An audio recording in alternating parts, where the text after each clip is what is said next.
विद्यार्थी मित्रांनो, first year, second year, third इयरचे रिझल्ट लागले आणि कितीतरी मुलांना वायडी झाला. वायडी झाल्यामुळे मुलांच्या मनात खूप मोठा प्रश्न आहे, सर कॅरी ऑन आहे का?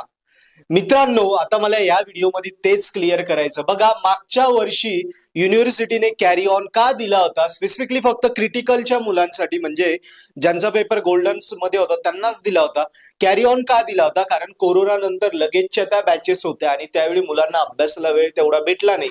सेमिस्टर प्रॉपर झालेले नव्हते, विदिन टाइम कम्प्लीट नव्हते झाले, म्हणून एक मुलांना सपोर्ट म्हणून मागच्या वेळी युनिव्हर्सिटीने कॅरी ऑन दिला होता. ओके, म्हणजे फर्स्ट इयर आणि सेकंड इयरच्या मुलांसाठी. फर्स्ट इयर मुळे थर्ड इयरला ज्यांना नाही जाता आलं क्रिटिकल गोल्डन त्यांच्यासाठी, आणि सेकंड इयर मुळे बीई ला जाण्यासाठी अडचण झाली गोल्डन क्रिटिकल मुळे त्यांच्यासाठी कॅरी ऑन दिला होता. यावेळी कॅरी ऑन आहे का ते मी या व्हिडिओत आता क्लिअर करणार आहे. मित्रांनो, आता भरपूर सारे मुलं ज्यांचा सेकंड इयरचा रिझल्ट लागला आणि सेकंड इयरचा पेपर बॅक राहिल्यामुळे त्यांना बीई ला नाही जाता आलं. सिमिलरली भरपूर मुलांचा फर्स्ट इयरचा बॅक राहिल्यामुळे त्यांना टी ला जाता येत नाही, क्रिटिकल गोल्डन मुळे ते वायडीज झाले. सो त्या मुलांना कॅरी ऑन नाही. लक्षात ठेवा, कॅरी ऑन फक्त मागच्या वेळी युनिव्हर्सिटीच्या आतापर्यंतच्या, एवढ्या मी जवळजवळ 10 वर्षाहून शिकवतो, सगळ्या पॅटर्न मध्ये एकदाच मागच्या वेळी दिलेला होता. त्याच्या आधी कॅरी ऑन नव्हता आणि आता त्याच्या पुढेही कॅरी ऑन नसणार आहे. सो कॅरी ऑन नाहीये. ज्याला वायडी पडला तो कंपल्सरी वायडी आहे आणि ज्याला विषय क्लिअर होऊन गेला तोच पुढे गेलाय. सो कॅरी ऑन नाहीये.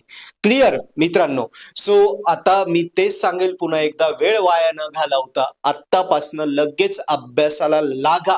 जे विषय बॅक राहिले, वायडी होऊन गेले, ज्यांच्यामुळे क्रिटिकल राहिले, त्या विषयांचा वेळ न घालवता रेग्युलर सोबत लगेच त्यांचा अभ्यासाला लागा. त्यासाठी तुम्ही नक्की पर्पल ॲट ऍप्लिकेशन डाउनलोड करा. डिस्क्रिप्शन मध्ये लिंक आहे. पर्पल ॲट ॲपवर वेगवेगळ्या विषयांचे व्हिडिओ लेक्चर मराठी हिंदी एकदम सोप्या भाषेत आहे. ते व्हिडिओज बघा, त्याच्यात नोट्स आहे, नोट्सवरनं अभ्यास करा. पुस्तकं घेऊ नका, व्हिडिओवरनं कॉलेजला वगैरे कुठल्याही ठिकाणी जाऊ नका, कुणाच्याही मागे मित्रांच्या मागे फिरू नका, मला हे शिकव ते शिकव, कुणाकडून शिकू नका. व्हिडिओ लेक्चर एकदम मराठी हिंदीत सोप्या पद्धतीने आमच्या टीचर्सने शिकवलंय ते शिका. त्याच्यानंतर पुस्तक घेऊ नका, डायरेक्ट तिथेच नोट्स आहे त्या शॉर्ट नोट वाचा आणि एकदा अभ्यास झाला की IMP आणि पेपर सोल्युशन पण तिथेच दिलेलं आहे. सगळं तेवढंच करा, तुमचे विषय क्लिअर होणार. यस, सो कॅरी ऑन यावेळी नाहीये हे क्लिअर करा. यस, आणि अभ्यासाला लागा.